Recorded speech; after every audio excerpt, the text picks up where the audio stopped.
Hello and welcome to the show. I am your host, Terry Ann Russell. Welcome to the Sacred Wellness Podcast, where healing meets transformation. Each episode is a journey of self-discovery, insightful conversations, healing practices, and wisdom to help you align with your soul's purpose. It's time to heal, awaken, and rise. This is Sacred Wellness. First, I'd like to give a shout out to my listeners in Ireland and Mesa, Arizona. Thanks for listening. Today's title is It's Not Just Burnout, It's Soul Rebellion. And I want to talk a little bit about this because many of you have reached out to me, and my burnout show was really one of my top shows of all time. And so it got me thinking. A lot of you reached out and said that, this is really real to your life and what you're experiencing right now. And so I wanted to put it all out there and let's talk about it. So this isn't just burnout, it's soul rebellion.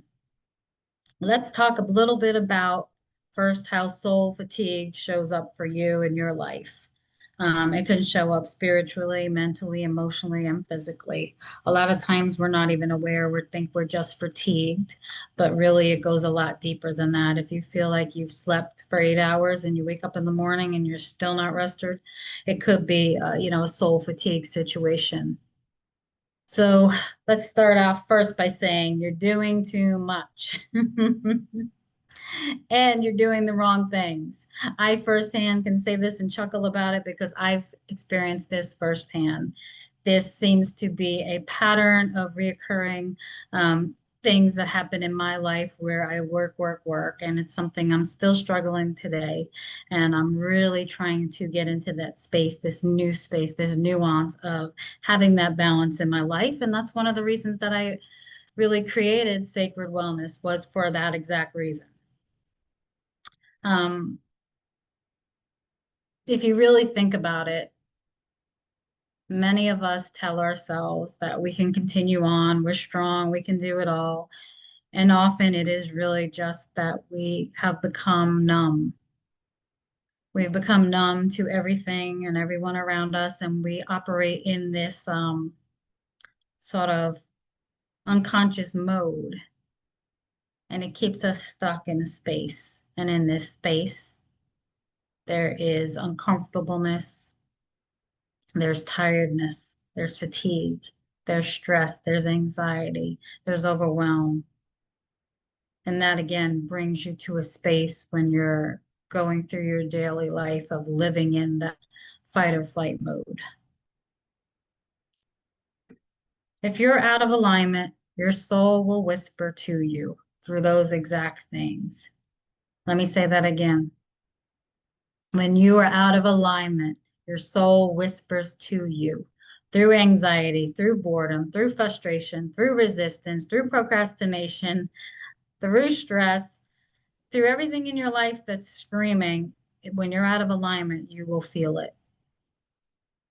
The problem with that is, even though we feel it and it's not just physical, many of us push it off to the side because we want to continue in that space. And that's some of us, that's all we know, right? Let's be real for a minute. A lot of us, if you grew up in my generation, Gen X, that's all we know. We have learned that hustle from a young age. We were on our own a lot, and that's what we carried through our life. But it could be other generations as well. So if you had children young, like I did first, those millennials, you may have taught them that as well. So this is generational patterns we'll be talking about. And I'm really excited, but what's coming up next week is a deep dive into what that is. So, but right now, let's stay on the topic. So we have this false hustle and spiritual starvation that is occurring. And the current cultural obsession with grind culture is a spiritual illness. Rest is just not part of our daily lives. But people are finally breaking. They're coming to the breaking point. That's why people like me are out there talking about it. And people like you are reaching out to me and you're saying, look, you talked about this and it really hit home for me. What are the things that I can do? How can I get to this space of having that balance in my life? Many times this grind culture that we've been used to keeps us in this unconscious phase.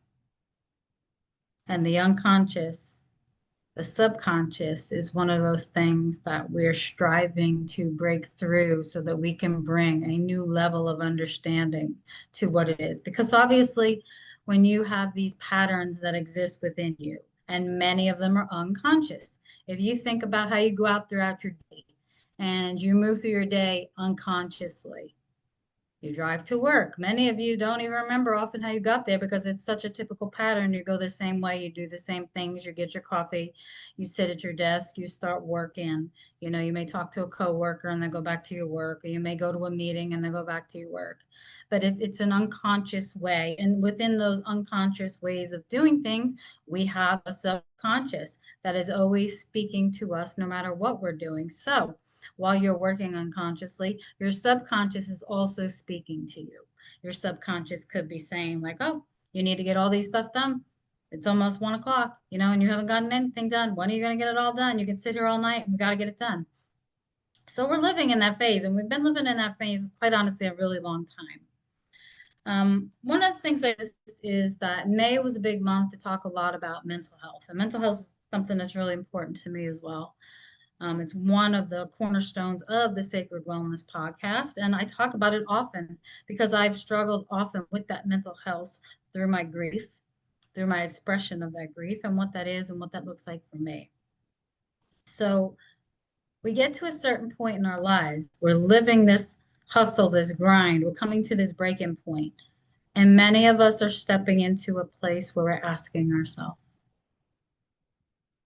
is there any more than this? Why can't I be happy? Why do I have to struggle? Why didn't I come from a good family? Why do others seem to have it so easy and I have it so hard? Often we feel alone on our journey. We feel like we are the only ones that are going through this. And it can feel very lonely when you're going through these processes. And the spiritual awakening is no different. But when we're talking about burnout, that can also feel very alone. Often, if you are the one that's shifting and changing and you're going through this final breaking stage of, why am I like this? How do I change it? I don't want to do this anymore. I just don't want to do it. Then I need you to listen up. Because there's one thing, if I can tell you anything, there's one thing that I know for sure. And that is that we were meant to love, we were meant to create, we were meant to run free. We were never meant to hustle and grind and work 9 to 5 and go to school from 8 to 4, then go to work or sports or whatever it is, and then go to college and then go to graduate school. We were never meant to do any of that. That is all false. It's all an illusion of what the Matrix has wanted us to be, these working machines.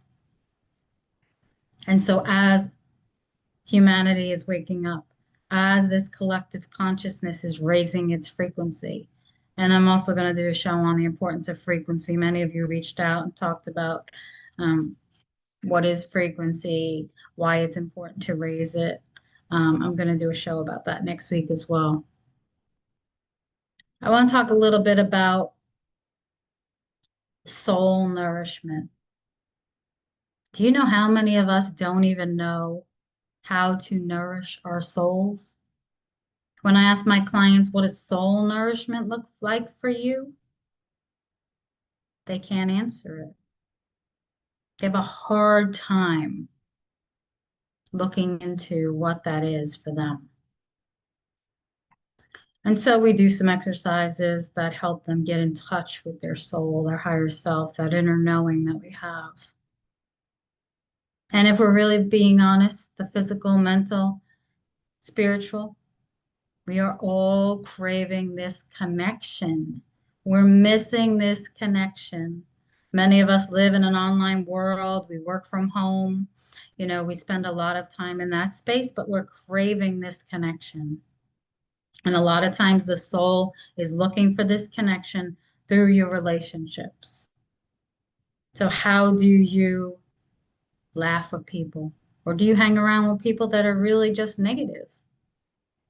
You know, many of us are so conditioned and so used to doing things a certain way that we have a hard time stepping out of that comfort zone. I want to talk a little bit about people pleasing because that's really up on the scale of what this all falls under because, you know, burnout is a really broad umbrella. And when you break it down into smaller, narrower, bite-sized pieces, we're talking about how to stop people pleasing, how to change patterns and thoughts, how to find more pleasure in our life. So every time you are going to betray your needs for somebody else's comfort, your soul dims itself a little more. Let me say that again. Every time you betray your needs for somebody else's comfort, your soul dims a little more. How often have we been taught that other people's feelings are more important than ours? And if you're new in my show, I want you to go back and listen to why doing the right thing may be the wrong thing for you. And this is exactly what it's leading to, is how to stop people pleasing. Many times, again, that is this unconscious pattern that we've been taught because other people's feelings are more important than ours. So we grow up and we believe that, yes, me giving everything to my children. I was one of those people, let me tell you, I'll break it down. I was one of those moms that self-sacrificed my entire first 18 years of my children's life, my older children, because that's what I was taught. That's all that I knew. I put my dreams on the back burner. I stayed in a marriage that I did not want to stay in, and I sacrificed myself for what I thought was the right thing. And it was for the wrong reasons. In that space, I lost myself. I could no longer see who I was.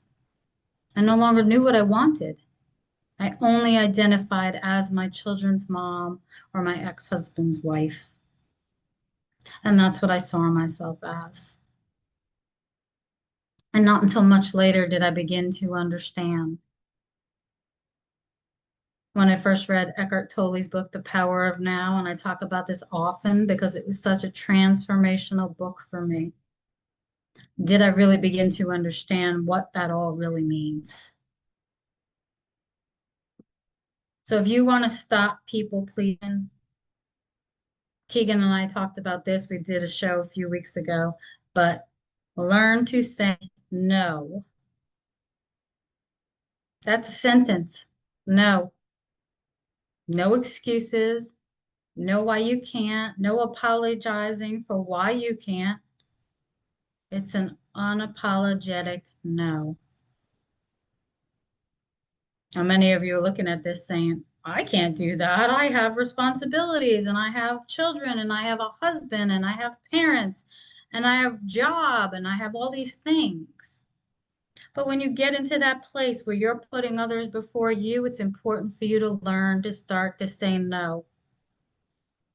So maybe the first time you say no, it'll be difficult. Maybe the second time you say no, it'll be difficult. And the third and the fourth. But you'll continue on, and the more that you say no, the more that your soul begins to expand and grow and understand that you are putting yourself first, no matter what others want. I want to go back to this because I think it's really important. I talked a little bit about when you're out of alignment and what is misalignment. We're always getting signs or symptoms that we're out of alignment with what is our true purpose here, which for a lot of people, it is just love. So, chronic procrastination, overthinking, mood swings, people pleasing. These are all signs that you're out of spiritual alignment. Your soul gets louder every time that you ignore it. I say this often because I am truly one of those people that I don't often hear those subtle little signs or symptoms that come through. I'm one of the people that are like, need to hear the clang of the lightning or the thunder. Boom, here it is. Okay. These symptoms or signs get louder because the soul is being ignored. How do we connect the dots and see if that's you? Can you sit down and look at yourself and put yourself in a position of seeing everywhere that you feel that you're aligned in your life, mentally, emotionally, spiritually? Can you put a list of where you're not aligned in your life? Where are you overgiven? Where are you working on empty? Where are you not filling your own cup? And when you make these lists and you put them together, sort of like the pros and cons list, you're going to look at it and you're going to see physically with your own two eyes where you are out of alignment, where you need to start pulling back. And you will get pushback from the people around you. It's just a normal part of what this is as you begin expanding your light, as you begin stepping into your power, as you begin knowing your worth. People are going to get angry. They're going to push up against what that is, but it's necessary. And you'll see the more that you do it, the easier it will become.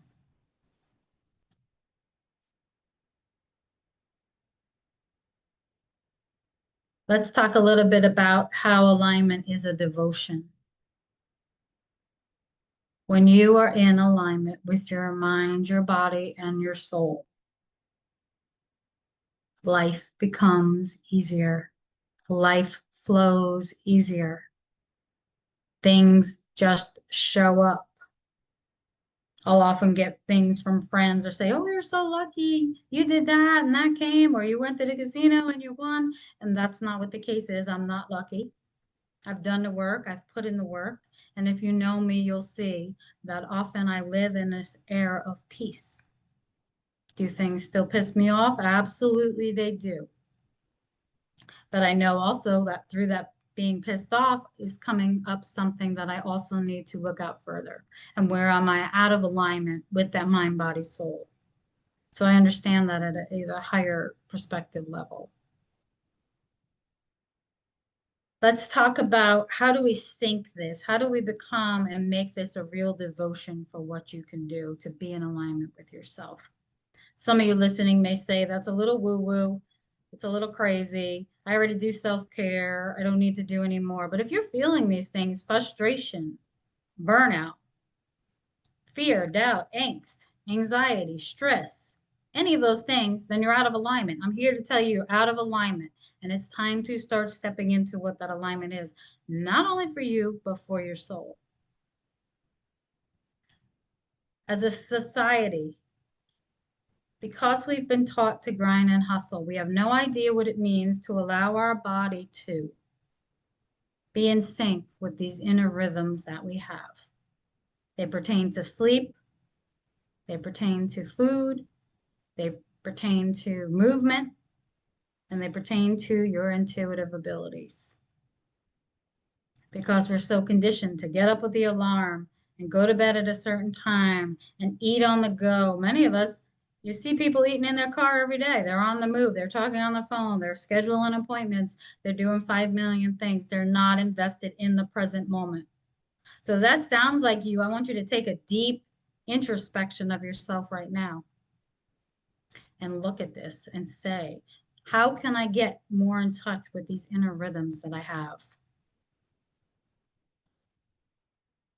We're going to start with sleep. Many tell you this. Sleep is one of the most important things that we need in our life. Meditation, another thing. One of the most important things that I believe is necessary on a daily basis.